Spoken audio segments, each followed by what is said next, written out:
Let's groove for a minute. Hey, everybody. It's Kerry and Kat, Shades of You podcast. It's our initial episode. How do you feel? High five. High yes. We made it. We made it. Yes, we did.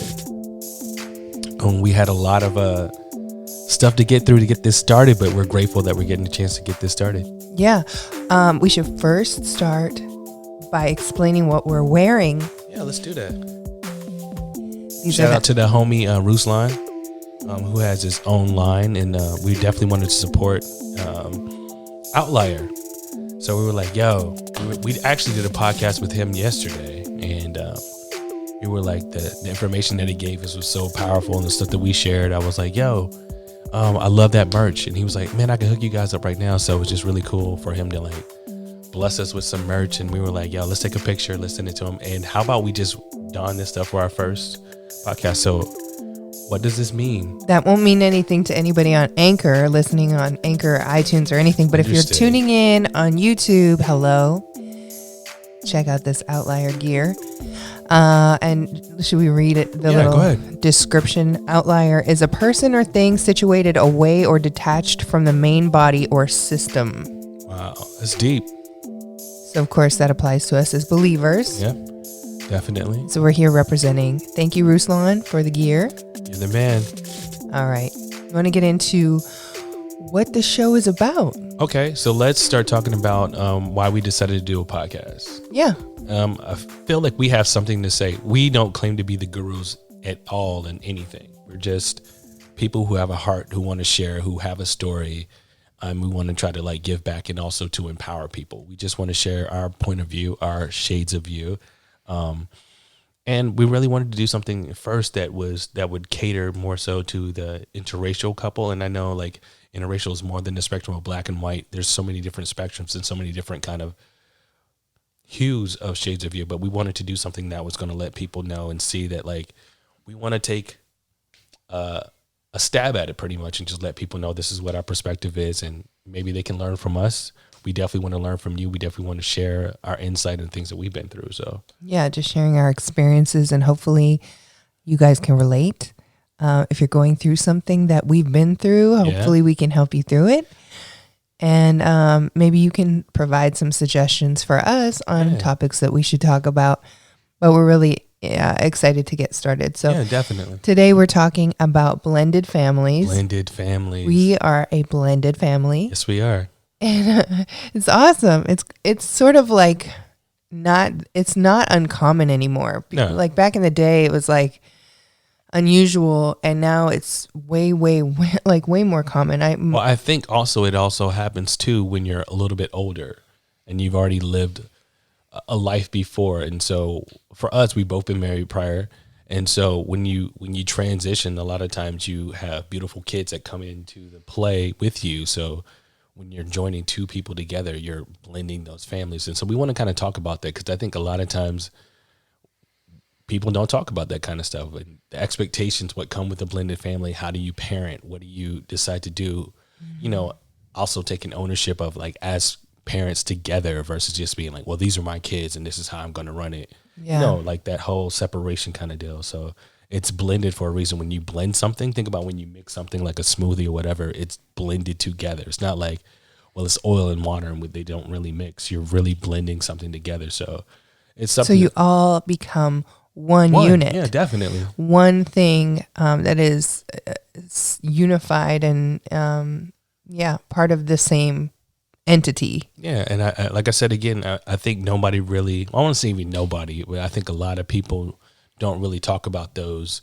particular, I don't even want to say the word issues or situations when you're getting ready to get married. Nobody tells you about that. And especially there are different dynamics also with being interracial, you know, because again, backgrounds, and that can be anybody, like doesn't matter if you're the same race, whatever, you can still have difference in how you were raised, but just the whole blending of two interracial or two different races and really trying to understand how you can come together as a couple and really work through issues when it comes to parenting. Yeah. So as an example, Kerry, you were raised in a household where your parents were together. Yeah. You have 3 siblings, but at a point in time, you guys brought in a cousin to live with you guys. Yeah, we did. We brought in my cousin Darnell. And it was just one of those things where like he was having some different kind of issues back in his hometown, and to be like a support system, because you have to have a tribe. Like, it takes a tribe to raise a kid. It takes a tribe to raise a family. And so we were just like, let's bring him in and let's bring him into the fold. And he became like a brother to us, not just like our cousin. So right. And in my family, it was my parents and me. And then I came home from school one day like, I'm not going to be an auntie, when I figured out what that meant. Right. And the next thing I knew, we adopted my baby brother. So you kind of wished him? Like, I think it was all because of me. Oh, is your heart? Oh. I thought that for a really long time. It happens. But yeah, we adopted my brother. Yeah. And so in that sense, we had a sort of blended family. Yeah. Now, my parents since divorced, and my dad remarried, and his wife has 2 daughters. So I now have stepsisters, right. which is another form of blending. Right. And then I married this guy right here. You know what I'm saying? And he had 3 sons, has 3 sons. Yep. And so we are a blended family. Definitely. What do you think about that? I think it's amazing because you've made me a mom. Yeah. And like, honestly, when we first started talking, I wanted to be straight up about like my kids, because again, number one, I was at a point in my life where I wanted to be in a serious relationship that ultimately ended in marriage. And I don't want there to be any surprises like, oh yeah, I done got to really know you and I'm cool with you. And by the way, we're getting married, or I'm thinking about marrying you. Oh, by the way, one of those situations kind of like drop a bomb on you. That happened to me in a previous relationship. I didn't want to be that guy. And I'd rather like tell you straight up and be like, yo, listen, I've been married before. I got kids. This is a situation. I really like you, but like I want to be straight up with you, so that way you can make a decision early on and decide if this is something you want to do, or if it's something that just like you're not interested in. So that way I know exactly what it was, right? And really based upon your personality and how you were with the way that we got together, and just we're asking each other questions, and really I got a chance to kind of know you. I felt comfortable. So when we like introduced you to the boys, it was just like it was second nature, and then the way that they gravitated towards you, I was like, wow. But we never talked about expectation. That was something that like we talked about before, was talking about expectations, when it comes to blended families. That's something that we never talked about. So how do you think about that? Like, do you think people should definitely talk about expectations, or? Absolutely. Yeah. I think it's irresponsible. I know you love that word. I don't think it's smart to get into a relationship without having a conversation about expectations and boundaries. Well, we didn't necessarily have a conversation, but I just felt like maybe you don't think we did? We about, literally like, went through a list of... No. I'm not talking about that kind of expectation. I'm talking about like when it comes to being in a blended family, like parenting styles and... Yeah, I think we did have a conversation. I don't think it was that in depth. It may have maybe been not very in depth, but I felt that we did talk about it, because that would have been important to me, I think. Of course, but I mean, like, even like, okay, so my wife is Canadian, so just that vantage point of you being from a different country, like not only are you white, but you're from Canada, so like it's a different country, different mindset. I'm from Alabama. Found out that I was Nigerian, so ooh. Hey. Shout out to all the Nigerians. So just understanding like how we were raised and how our expectation as parents. Like I know since we started being together and we really started like having more so with the boys, even our oldest, understanding like, okay, the way that I was raised is not the only way to do it. Yeah. And I think that was really important for me. And partially is, I think, impossible to have every conversation before you get married. You think about as much as you can, right. And that's probably why counseling is a great idea. Yeah, I think it's like, well, even like you said again, like you think that you have everything, like you read all the books, especially because we've been married before, and I think we probably got into it like, oh, we know what we're doing. Yeah, we know what didn't work last time, so we got this. Yeah, we definitely. I know I'm guilty of that, so I would definitely suggest it doesn't matter if you've been married before, this is your first time. Marriage counseling is something that's, I would say, it's very beneficial. Yeah, and we're huge proponents now of individual counseling and couples counseling. Amen. Therapy is really like life-changing. Yes, definitely. Which we'll talk about that in probably a whole other episode. Yeah, that'll be a whole nother episode. But I would say one thing that made it easier to become part of your family and be like another mom to the boys is that they were so loving and open, and I think because easy. We all set that atmosphere. Like, I think it came from our energy, because again, kids can sense when like, yo, this is not cool or whatever. And so I think that we set an atmosphere, but that came from us really like having a connection, understanding and talking and communicating really to know who we were. Yeah. Because again, a lot of times I think, you know, when we figured ourselves out, it was easier to bring them into that space. And I don't think we introduced them too early or too late. I mean, not that we picked like, oh, this is the perfect moment. It's just what it was. Yeah. And we decided to roll with it, and we set like a safe zone. We let them know that this is a safe space so they could really be themselves. And we always made sure that they were very clear that when they were with us, they were part of us. They were, it wasn't like, you know, when they're in our home, it's our home, not just like our home. Exactly. Not you and I, and then the kids.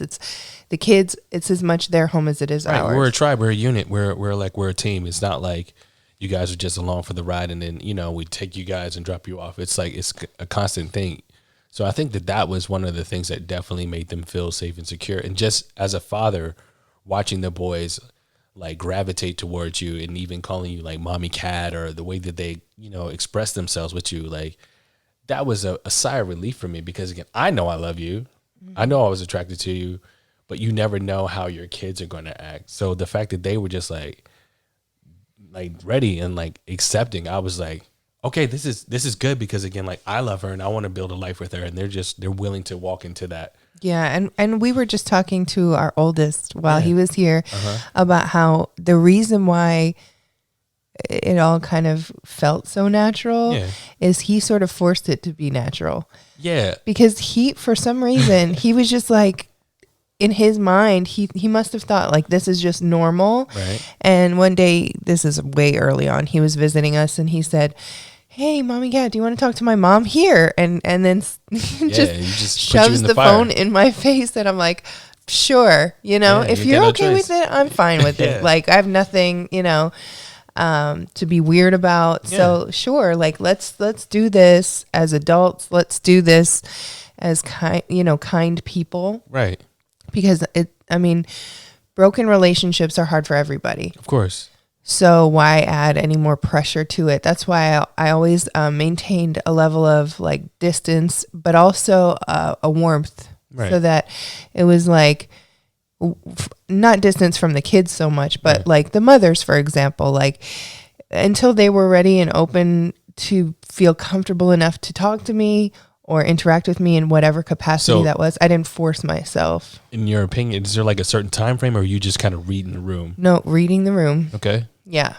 I just didn't insert myself, like I was not aggressive with it. I would say I read the room. Got you. Do you think I did? No, honestly, I felt like you read the room. That's another reason why I fell in love with you.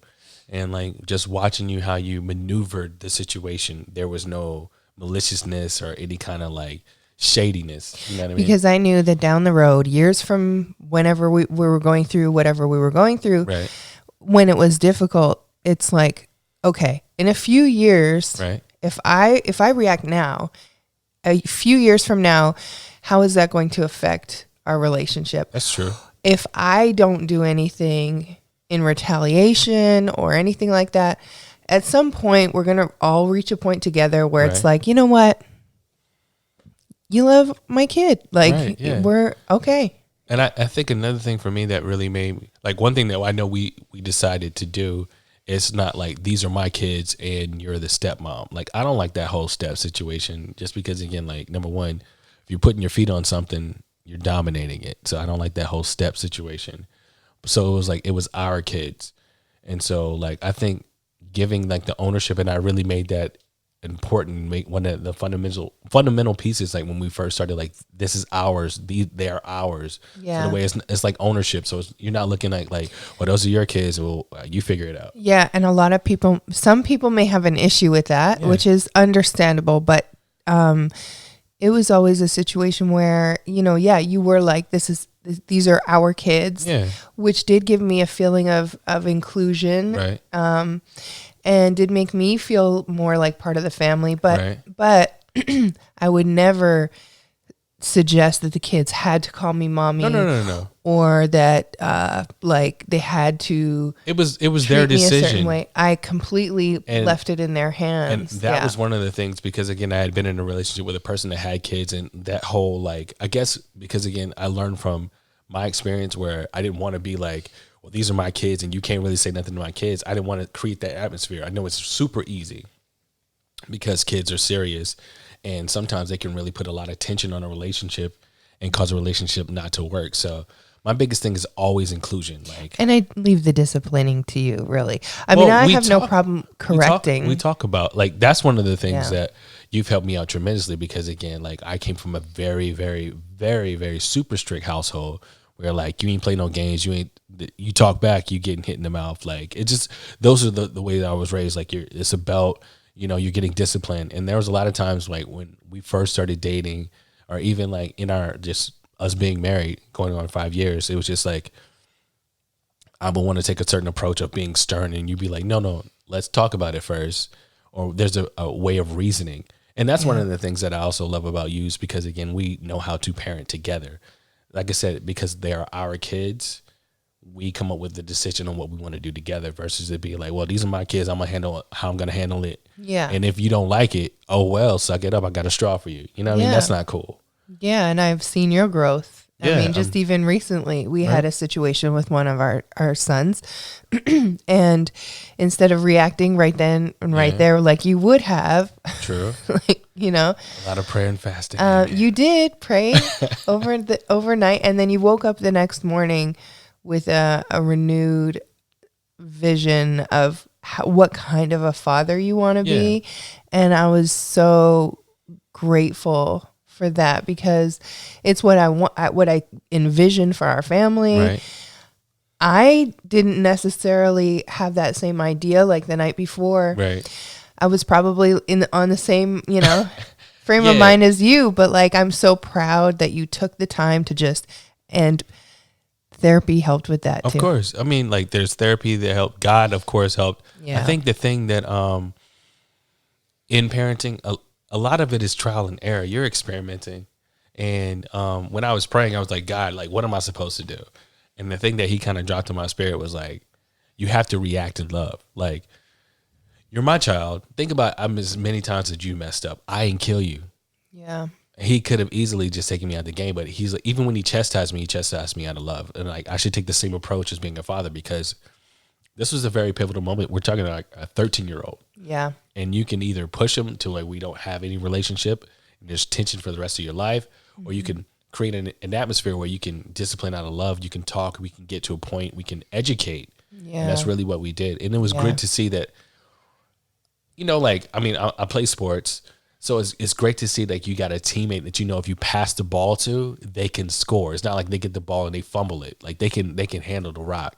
And so like, just seeing how you and I were like navigating the situation, I will pass you the ball. You'd be like, dribble, take your shots, you score. Be like, the next play, you pass me the ball. It's just like this way that we work together. And I never really told you this. Like, there were moments where I was like, yo, hold back the tears because you don't want to cry. Because it was just beautiful to see things that you've always prayed for. You've never been put in that situation. That was a first for us to be in a lot of situations that we just had to handle this, a few weeks ago. But I'm proud of us how we handled it. Yeah. Because I know it could have been something where we fumbled the bag. Like, we could have fumbled the play, and that'd been it. And then we worked with his mother. Yeah, definitely. And I think that that's important too, that we're all parenting together, and not everybody is able to do that. I completely understand. Facts. But I think you have to be responsible for yourself. Yeah. And the decisions you make and the way that you react to things. That's not always the easiest thing, but it's a thing you have to do. That's one thing that I've been working on, because in the past I have been a super hothead. Like, if you pop off, I'm going there with you. And I had to learn, and I'm still learning. I haven't mastered it. God is still working on me, how to pull back and be like, assess the situation It's hot in the streets right now. Back off, get your thoughts together, and then talk sensibly. Because sometimes I would talk really reckless, and I'd be like, if you're going to go there, and that would create an atmosphere where you're not winning. And that one thing that my therapist said to me that I really use all the time is, what is your intent? Yeah. If your intent is wrong, like if your intent is to work out a situation, to fix something, to like you're taking care of the kids, to help the child, then let that be what it is. Yeah. I think a lot of times I'll say, even for myself, in the past, I wanted to win. Yeah. And I didn't really consider the thoughts of the child. I was like, well, I just want to win. If you win, like, does the child win? Nah, but like, I felt better for, my ego felt better at the particular time. This was like years ago. So of course I just didn't want the other person to win. And so everybody was hurting because, again, like, you're not accomplishing the mission. Your intentions are in the wrong place because you want to win versus it's helping all the child. Ego, pride stuff. Yeah. And that comes with maturity. That comes with like somebody calling you to the side or having somebody in accountability and be like, yo, messing up. So it's just one of those things. Yeah. Yep. Well. Yeah. So how are you feeling? Good. I was going to ask you, when it comes to blended families and me being white and you being black, what's your perspective on that? What do you mean? I mean, we talk about the parenting differences. Culturally there are differences. Right. One thing I do want to say, I was thinking earlier, is the boys have never made me feel like they're like white stepmom. They just never have. Yeah, I don't think that I don't ever bring attention to it. And then also too, like, their aunt is white. Yeah. So I think there's definitely other cultures within your family and within mine. Yeah. But, being from the South, we've had our own personal issues in our relationship where there's been talk about the differences culturally, between black people and white people. And that's also another topic of conversation. Yeah, we'll definitely put that on the list. But, when it comes to the kids, like, they're raised, like, they all live with their moms. Yeah. And their moms are all black women. Yeah. And so they never seem to be, confused by the fact that I'm white. I think also too, like, we're not back in the 60s.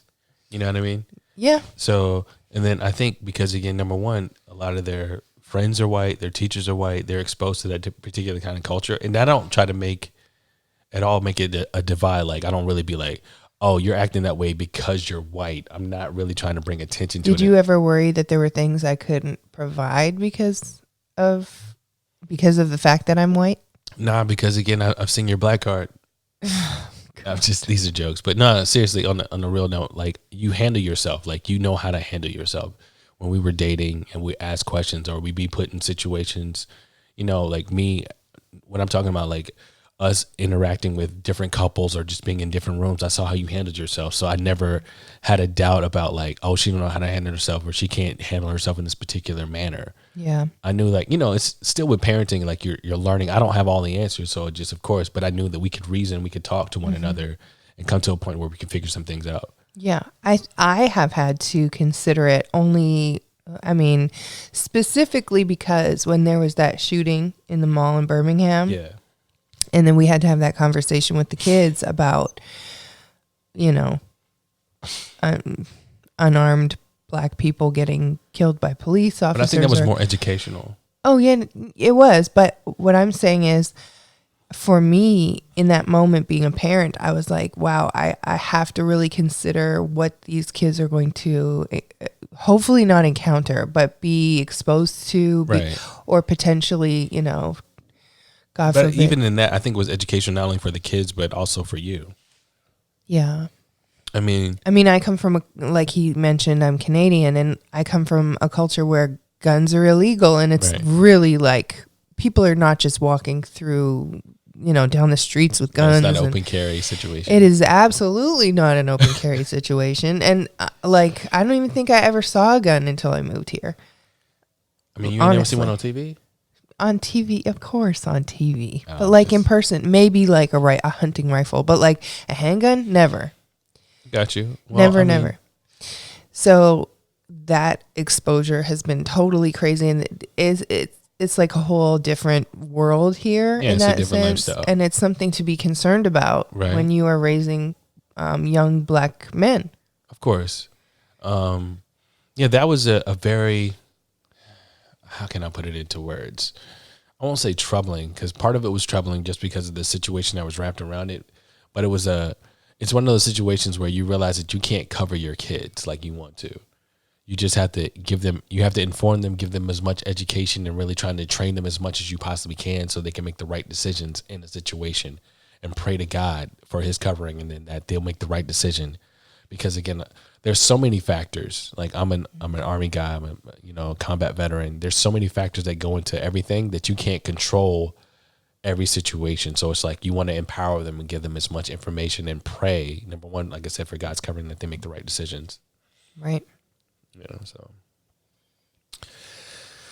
Yeah. Do you have any other questions? Do you have any thoughts about being in a blended family? Not like for me, if people know me, I'm very protective of my tribe. So when it comes to being in a blended family, like I think number one, you act normal. Like I know some people be like, oh, we don't see color. I mean, you see color, but you don't let that be a determining factor of how you react to something. Yeah. So I think like when I see the kids, obviously I know like we don't share the same DNA, but like those are my kids. Like when we brought our oldest to my office and I introduced him as my son, to the degree that one of my coworkers who knows that this is not my biological son later caught himself thinking and told me about it, that maybe he got his height from my side of the family. It's crazy.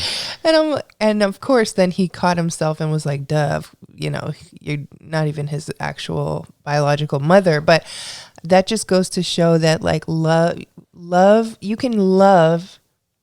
What was that preacher saying that we were listening to? It's like the love strongest, is a choice, not an emotion. No, he was saying that No. You choose to love. I know, but he was saying the strongest or the most impactful kind of love is the love you, love by choice. Yeah, because I think a lot of people be like, oh, I love them more than you and whatever. But like the biggest act of love is the power of the choice. Like, like you made a choice to consider the boys to be your own, which was something like they can feel that energy, because again, it's a difference.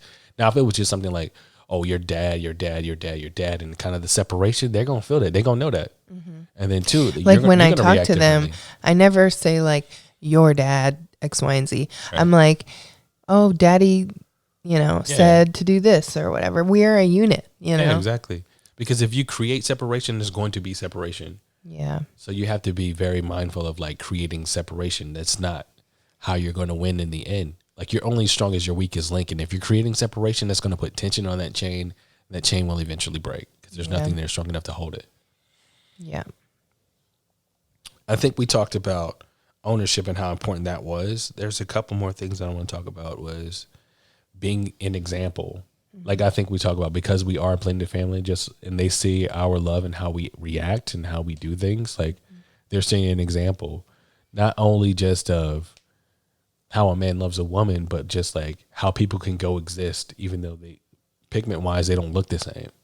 Yeah. And also you can go through a ton of stuff in your relationship, but if you choose to love, if you choose to stay married, if you choose, if you choose your family, that you can work things out. And if you're doing it in a healthy way by making sure that you're mentally healthy, physically healthy, emotionally healthy, you're setting a great example for the children. I think one of the things too is like you're going to differ in opinions about a lot of different topics, but it's about coming together, communicating, and sometimes you have to compromise your position. Not every single time, but like it's about two people coming together and with reason and being like, this is the best decision that we should make for us. Yeah. And so it's interesting because sometimes you want to come to the table at the same time with your spouse and agree on everything. And you don't realize that sometimes when you come from two different perspectives, that you really stretch and mold and grow each other. Right. And your unit together, because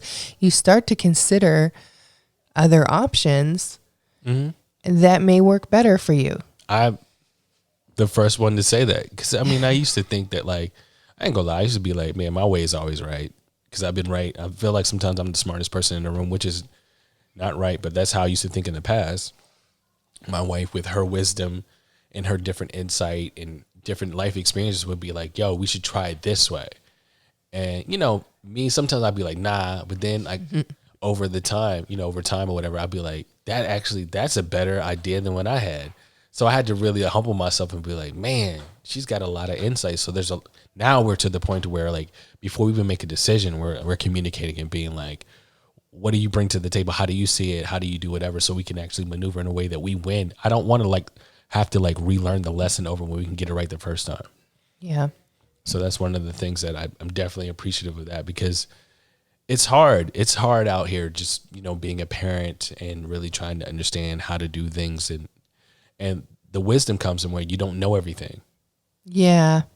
Because it's easy, as, we have a blended family, but we have not yet had a child together. Right. So it's easy for me to assume that I know a better way of handling things.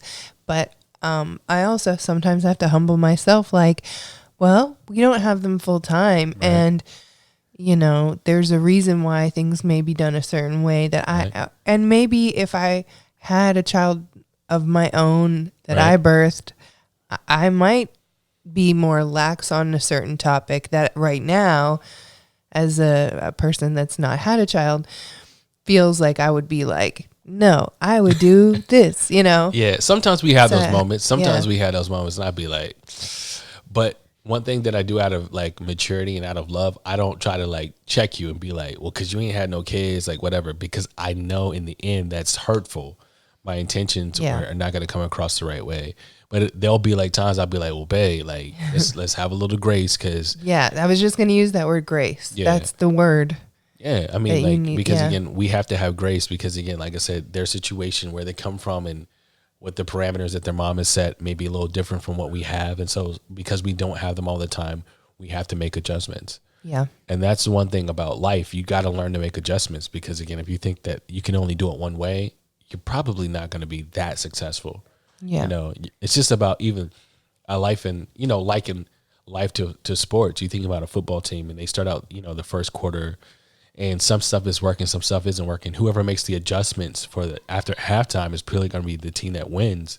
So that's like life. You got to make different kind of adjustments and realize that I got to be flexible. Some stuff is not going to work the way that I intended for it to work, or I saw it working, but it's just, and with saying that, one thing we want to let everybody know that we aren't the gurus. We don't think that we got everything figured out. This is just our personal life experiences we're sharing. Our 2 cents. You know what I mean?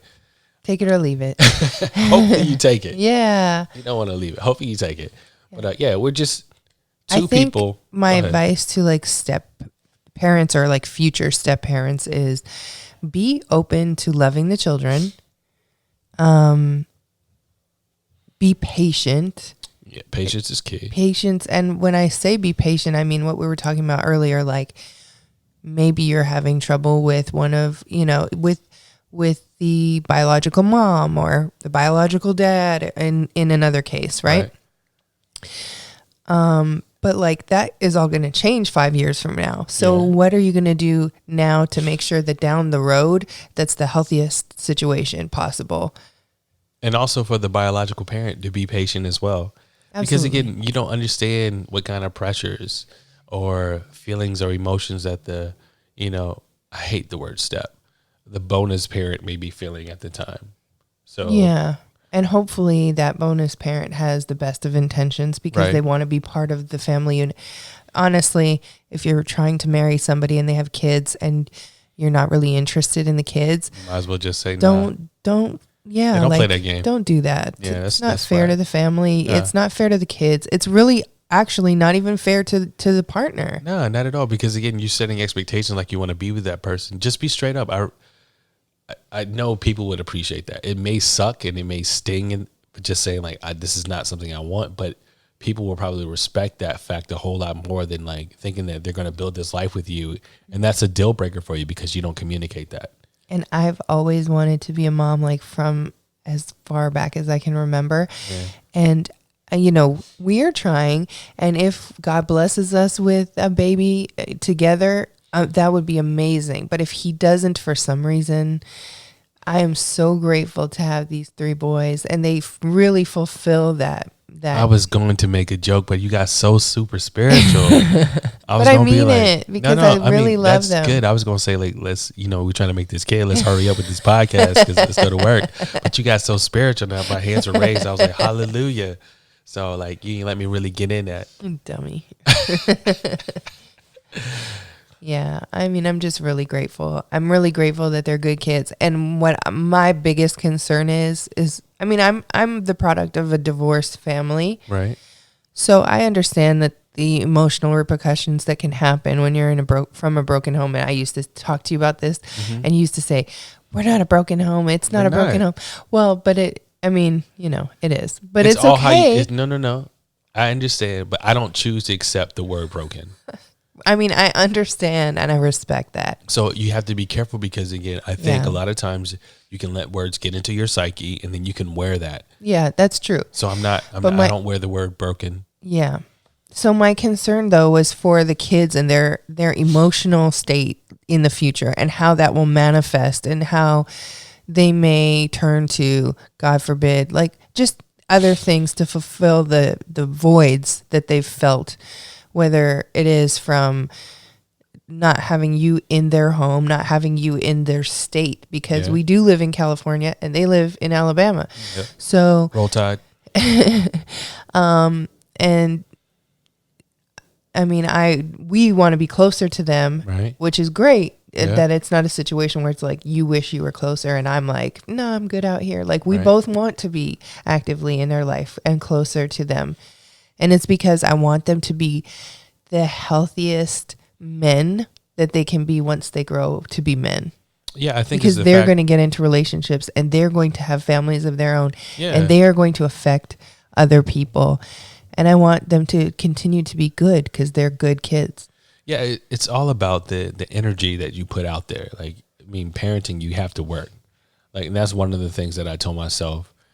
I may not be there every day physically with them, but that doesn't mean that I don't have to work. So that means I'm making the calls, having the engagement, bringing them out here, going to see them. We're going to see them. We're taking family trips. We're doing things like exposure trips. Like they've never been to Canada before, and then we took them to Canada. Yeah. Like that, when I was a kid, was never happening. You know what I mean? Even when I was a kid, like we took a couple road trips to the States for like family reunions, but like we couldn't afford to go to Disneyland. Yeah. I mean, neither could we. I was part of a military family, so we traveled in certain aspects, but just like the exposure, like, and we're not trying to compensate by like doing whatever, but we're trying to include them as like, we're trying to build, we're not even trying, we're building family memories together. Also, I mean, like I'm Canadian and live in the United States, and you are from Alabama and we live in Los Angeles. We need to go home to visit our families. And if we're going to do that, why not bring them with us? So they can see for their exposure. But also so they can feel like part of the family. I mean, they are part of the family. So it's just like, we're like feel I said, it. Yeah, definitely. Which is great because like when we brought them to Canada, I mean, they were family. And my family, my side of the family was like, absolutely, like it wasn't even a question. It was like, that's one of the things I can say that made it a whole lot more easier for the change for us, because again, there was no like, we got to try to stake our claim and put our flag in the ground and like there's a line that's drawn. It was just like open arms, no questions asked.